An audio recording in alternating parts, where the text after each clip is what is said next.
कहानी की शुरुआत भविष्य में एक ऐसी दुनिया से होती है जहां गरीब लोगों को एक खास जगह पर रखा जाता था, जहां उन्हें पैसे कमाने के लिए लगातार साइकिलिंग मशीन्स चलानी पड़ती और इन्हीं मेरिट्स का इस्तेमाल वो खाने और टूथपेस्ट जैसी अपनी रोजमर्रा की जरूरतों को पूरा करने के लिए कर सकते थे। इन सभी लोगों को छोटे छोटे कमरों में रखा जाता, जिनकी दीवारों पर चारों तरफ स्क्रीन्स लगी हुई थी, जिनमें वो टीवी देखने के साथ साथ गेम्स भी खेल सकते थे। लेकिन इसके लिए भी उन्हें पैसे देने पड़ते थे। लेकिन समय समय पर इन स्क्रीन्स के ऊपर अश्लील फिल्में और एड्स भी दिखाई जाती, जिन्हें अगर स्किप करना है तो उन्हें अलग से पैसे खर्च करने पड़ते। सभी आदमियों को एक एवतार दिया गया था जिनको वो अपने हिसाब से तैयार कर सकते थे। लेकिन इस दुनिया में हर चीज के लिए मेरिट्स नाम के पैसे लगते थे। उन लोगों की पूरी दुनिया बस वही छोटा सा कमरा था। उन्हें हर रोज नौकरी की तरह साइकिल चलानी पड़ती थी और इस दुनिया से बाहर निकलने का सिर्फ एक ही रास्ता था। उन्हें 12 मिलियन मेरिट्स खर्च करके हॉट शॉट नाम के एक टीवी शो पर पहुंचना था, जहां जजेस द्वारा पसंद आने पर उन्हें अलग अलग काम दिए जाते थे।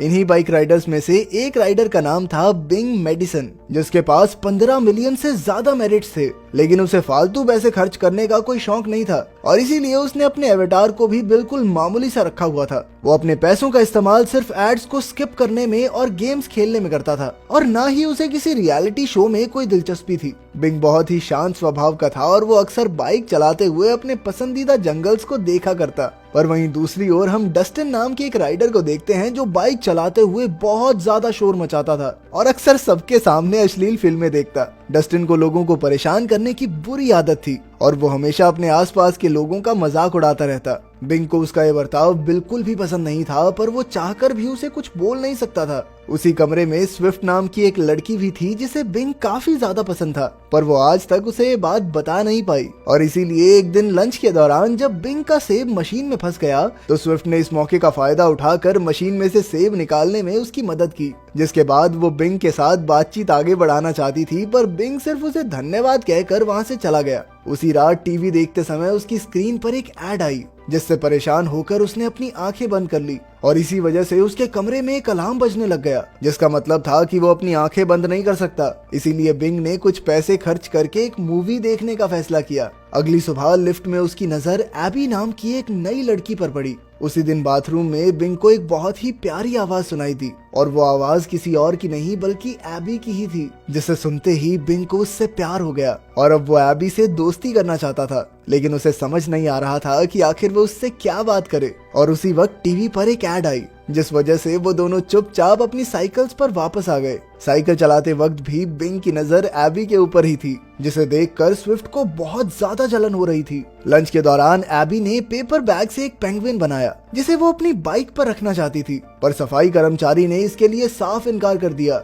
और उसी समय एबी की नजर बिंग पर पड़ी, जो उस वक्त उसे ही देख रहा था। रात को भी बिंग के दिमाग में सिर्फ एबी की आवाज घूम रही थी और तभी उसकी नजर टीवी पर चल रहे हॉट शॉट के एड पर पड़ी, जिसे देखकर बिंग को एक आइडिया आया और अगले दिन जब लंच टाइम के दौरान एबी का सेब मशीन में फंसा तो बिंग तुरंत ही उसकी मदद करने के लिए वहां पहुंच गया, जिसका फायदा उठाकर उसने आखिरकार एबी के साथ बातचीत शुरू कर दी। बातचीत के दौरान उसे पता चला कि एबी की उम्र सिर्फ 21 साल थी और वो अपनी बहन के साथ किसी और काम पर जाना चाहती थी, पर वहां जगह न होने की वजह से उसे साइकिलिंग डिपार्टमेंट में भेज दिया गया। साथ ही बिंग ने उसकी आवाज की तारीफ करते हुए उसे सिंगर बनने को कहा, पर एबी ने कहा कि ये गाना तो मेरी माँ ने सिखाया था, इसीलिए इस वाले को ठीक ठाक गा लेती हूँ। पर वहीं दूसरी तरफ बिंग का मानना था कि एबी को अपने इस टैलेंट को वेस्ट नहीं करना चाहिए। उसने एबी को हॉट शॉट नाम के उस रियलिटी शो में जाने को कहा और इसके लिए वो एबी को अपने 12 मिलियन मेरिट्स देने को भी तैयार था, जो उसे अपने भाई की मौत के बाद मिले थे, पर उसने कभी भी उनका इस्तेमाल नहीं किया। बिंग किसी भी तरह से एबी को एक अच्छी जिंदगी देना चाहता था और उसके बार बार कहने पर एबी भी इसके लिए तैयार हो गई। उसी शाम अपने कमरे में पहुंचकर एबी ने देखा कि शो की टिकट का दाम 12 मिलियन से बढ़ाकर अब 15 मिलियन कर दिया गया था, जिसका मतलब ये था कि टिकट लेने के बाद बेचारे बिंग के पास सिर्फ 9000 मेरिट बचने वाले थे। पर उसने फिर भी एबी को वो टिकट गिफ्ट करने का फैसला किया। उधर एबी को टिकट मिलते ही उसने जवाब में बिंग को अपने अवतार से एक किस भेजी।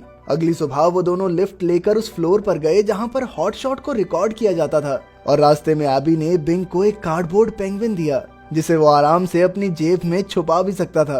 एबी के चेहरे पर घबराहट साफ दिखाई दे रही थी और इसीलिए बिंग ने उसकी हिम्मत बढ़ाने के लिए उसका हाथ पकड़ लिया। उस फ्लोर पर पहुंचकर एबी ने सबसे पहले सिक्योरिटी गार्ड को अपनी टिकट दिखाते हुए बिंग को अपने परिवार का हिस्सा बताया जिसके बाद बिंग के हाथ पर एक स्टैंप लगाई गई जिसकी मदद से वो भी शूटिंग देख सकता था। इसके बाद उन्हें एक वेटिंग रूम में ले जाया गया जहां काफी सारे लोग पहले से ही अपनी बारी का इंतजार कर रहे थे, जिनमें से कुछ लोग तो एक हफ्ते से वहीं पर बैठे हुए थे।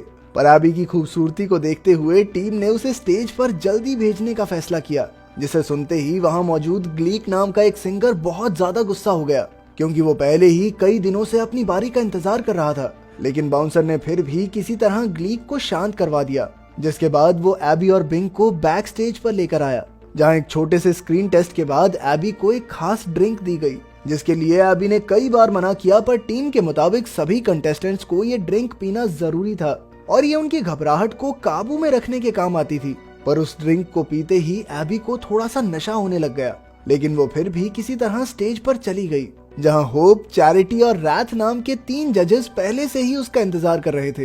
एबी के वहां पहुंचते ही चैरिटी ने उसे गाना गाने को कहा, पर वहीं रैथ बार बार उसे अपने कपड़े उतारने को कह रहा था, जिसकी बातों को नजरअंदाज करते हुए एबी ने अपना गाना सुनाया, जो ग्लीक के अलावा सभी दर्शकों को काफी ज्यादा पसंद आया। उधर होप और चैरिटी को भी उसकी आवाज काफी पसंद आई थी, पर वहीं रैथ पूरा समय बस बोर हो रहा था। लेकिन सभी जजेस का मानना था कि एबी को अपनी सुंदरता की वजह से रैथ के चैनल में काम करना चाहिए, जो कि असल में अश्लील फिल्में बनाता था, और जजेस के हिसाब से मार्केट में पहले ही काफी सारे सिंगर हैं, तो इसीलिए अगर एबी को साइकिलिंग की दुनिया से बाहर निकलना है तो उसके पास बस यही एक तरीका है। वहीं बिंग बैक स्टेज से ये सब देख रहा था, पर जैसे ही वो एबी को बचाने के लिए आगे बढ़ा तो बाउंसर्स उसे जबरदस्ती घसीट कर बाहर ले गए।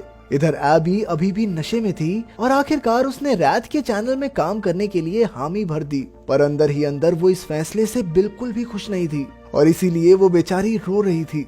उधर अपने कमरे में बैठी हुई स्विफ्ट भी उसके इस फैसले से बिल्कुल खुश नहीं थी। कुछ दिन बीतने के बाद भी बिंग इस सदमे से बाहर नहीं आ पाया था और वो अक्सर एबी के दिए हुए उस पेंगुइन को ही देखता रहता। साइकिलिंग करते हुए डस्टिन ने अचानक से एबी का इंटरव्यू लगा दिया, जिस वजह से बिंग को ना चाहते हुए भी वो पूरा इंटरव्यू देखना पड़ा। पैसे कम होने की वजह से अब बिंग को सिर्फ जंक फूड ही खाना पड़ता था। अब बेचारे बिंग के पास अच्छा खाना खाने के पैसे तक नहीं थे। एक शाम गेम खेलते हुए अचानक से उसके सामने एबी की पहली फिल्म का एड आ गया और पैसे कम होने की वजह से वो चाहकर भी उस एड को स्किप नहीं कर सकता था। बिंग किसी भी हाल में उस एड को नहीं देखना चाहता था, पर जैसे ही उसने अपनी आंखें बंद की तो बहुत तेज आवाज में अलार्म बजने लग गया, जिसके बाद वो उस एड को देखने के लिए मजबूर हो गया। एबी को इस हाल में देखकर बिंग को बहुत ज्यादा गुस्सा आ रहा था और उसने स्क्रीन पर मुक्के मारने शुरू कर दिए और उसके लगातार हमले की वजह से उसके कमरे की एक स्क्रीन टूट भी गई। पर तभी उसकी नजर जमीन पर गिरे हुए कांच के टुकड़े पर पड़ी और उसने तुरंत ही उस कांच के टुकड़े की मदद से अपने हाथ में बने हॉट शॉट के स्टैंप को मिटाना शुरू कर दिया। जिसके बाद उसे एक आइडिया आया और अगले ही दिन से बिंग ने ज्यादा से ज्यादा मेरिट्स इकट्ठे करने शुरू कर दिए, जिसके लिए वो सबसे पहले साइकिल चलाने पहुंच जाता और साथ ही अपने खर्चे कम करने के लिए उसने ना के बराबर टूथपेस्ट इस्तेमाल करना शुरू कर दिया। अब वो खाना भी नहीं खरीदता था और अपनी भूख मिटाने के लिए मशीन में फंसे हुए सेब और लोगों के बचे हुए खाने का इस्तेमाल करता। अब वो शाम को गेम्स खेलने की बजाय डांस प्रैक्टिस करने लग गया और कुछ ही समय में बिंग ने वापस से 15 मिलियन मेरिट्स कमा लिए, जिसका इस्तेमाल उसने हॉट शॉट की एक टिकट खरीदने के लिए किया। शो के दिन बिंग चुपचाप उस टूटे हुए कांच को छुपा कर अपने साथ ले गया और कांच को तो कोई मेटल डिटेक्टर मशीन भी नहीं पकड़ पाई। वो वेटिंग रूम में सबसे पहले पहुंचा था, पर जल्द ही एक बार फिर से पूरा कमरा लोगों से भर गया। वहां उसकी मुलाकात ग्लीक से भी हुई, पर अपने रंग की वजह से बिंग की बारी भी काफी जल्दी आ गई। स्क्रीन टेस्ट के बाद जब उसे ड्रिंक दी गई तो उसने बड़ी ही चालाकी से एबी के खाली ग्लास को दिखा दिया, जिसे वो पहले से अपने साथ लेकर आया था, और अपनी इस चालाकी की वजह से वो ड्रिंक पीने से बच गया। उसे स्टेज पर देखकर किसी भी जज के पास कोई बात नहीं थी, इसीलिए उन्होंने बिंग को अपना डांस दिखाने को कहा, जिसके बाद बिंग ने थोड़ी देर के लिए बहुत बेहुदा सा डांस किया और तभी अचानक से उसने उस कांच के टुकड़े को निकालकर अपनी गर्दन पर रख दिया। उसने सभी जजेस को पीछे रहने की धमकी दी। रात को तो उसकी इस धमकी से कोई फर्क नहीं पड़ा, पर होप और चैरिटी ने सिक्योरिटी को रोकते हुए बिंग को अपनी बात कहने को कहा, जिसके बाद बिंग ने अपने दिलो दिमाग में भरी हुई पूरी भड़ास निकालनी शुरू कर दी। इसके बाद उसने पूरे सिस्टम को कोसते हुए सभी जजेस की भी बेइज्जती करनी शुरू कर दी। बिंग इतना ज्यादा भरा हुआ था कि उसकी बात खत्म होने तक सभी लोग शांत हो गए थे, पर होप के मुताबिक तो ये हॉट शॉट की सबसे बेहतरीन परफॉर्मेंसेस में से एक थी और उसके मुताबिक लोग बिंग की बातों से जुड़ सकेंगे। और इसीलिए अब वो चाहता था कि बिंग उसके चैनल पर आकर हफ्ते में 2 बार सभी लोगों के सामने ये बातें रखे। चैरिटी और रैथ भी इस बात से सहमत थे। उधर एबी की ही तरह सभी दर्शक बिंग के लिए भी तालियां मारकर उसे इस डील को लेने के लिए फोर्स कर रहे थे और आखिरकार बिंग भी इस डील के लिए तैयार हो गया। कुछ दिनों बाद ग्लीक भी उस शो पर आई, पर उसकी बेसुरी आवाज की वजह से उसे बाहर निकाल दिया गया। वहीं बिंग का तो एक अपना ही शो शुरू हो गया था, जहां वो अपनी आंखों में गुस्सा लेकर पूरे सिस्टम को गालियां देता था। पर वहीं शो के खत्म होने से पहले वो वापस नॉर्मल होकर सभी लोगों को बड़े ही प्यार से उसके शो को दोबारा देखने के लिए कहता। इस शो के बाद बिंग की पूरी जिंदगी बदल चुकी थी और अब वो एक आलीशान घर में रहता था, जहां से उसके पसंदीदा जंगलों का व्यू मिले। अगर वीडियो पसंद आई तो लाइक कर देना, चैनल को सब्सक्राइब कर देना। मिलते हैं अगली वीडियो में।